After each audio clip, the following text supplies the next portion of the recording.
S&P Case-Shiller home price index showed a decrease of 18.7%. The co-creator of the index says this decline may continue for some time. He is Robert Shiller, chief economist at Macro Markets and a professor at Yale University. Lest we not forget, he also correctly predicted the collapse of the housing market. He's joining us now from New Haven, Connecticut. Professor, always glad to have you on with us. I don't know if you just heard the comments there from Krugman. We played a soundbite. I'm just curious if you are in agreement or not with his macro view. Well, we are in this recession since December of 2007, so it's already a long recession. Most economists tend to think recessions they repeat certain patterns, and so we should be coming out of this.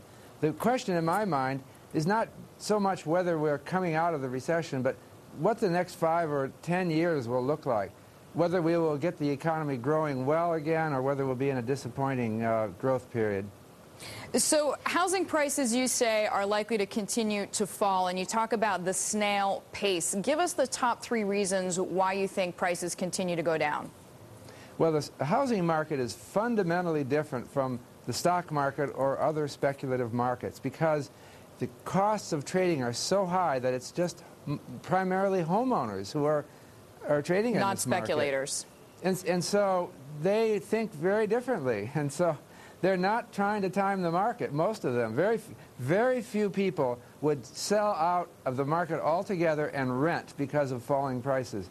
So what drives them is day-to-day concerns, and the day-to-day concerns are likely to be with us for a while. Dr. Shiller, is one of those day-to-day concerns mortgage rates? Because we've seen the average 30-year mortgage rate climb today to 5.5%. I've seen some analysis that every tenth of a percentage point that goes up, home sales decline by 1%. Do you agree with that? Or if not, how do you view it? That's part of the picture. And I've always thought interest rates, I've worked on forecasting home prices for years, they do play a role. But, you know, it isn't a huge increase in interest rates yet. If it keeps going, it could become another problem for the housing market. I think of just the overall recession as a more important factor at this point.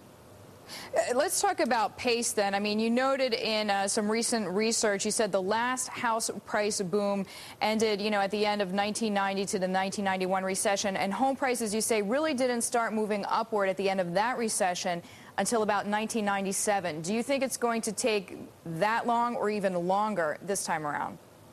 Well, it might, because we are really, our sense that housing is a wonderful investment is really damaged now. And our economy, while I'm hopeful that we will have something of a recovery, it doesn't necessarily mean that we'll come back. I mean, that's what history shows. There isn't such a tight linkage between the economy and the housing market. Consider the recession of 2001. That didn't do anything to derail the emerging home price boom either. Dr. Shiller, on a couple of occasions now, just there and earlier, you raised concerns about the pace of recovery. Are you among those who thinks the so-called new normal rate of GDP growth is going to be 2% or perhaps less? I think that's right. I think that the higher GDP growth we had, for example, in the 1990s, was driven by enthusiasm, animal spirit. That's the title of my new book with Akerlof. Animal spirits is the kind of psychological driving force of the economy.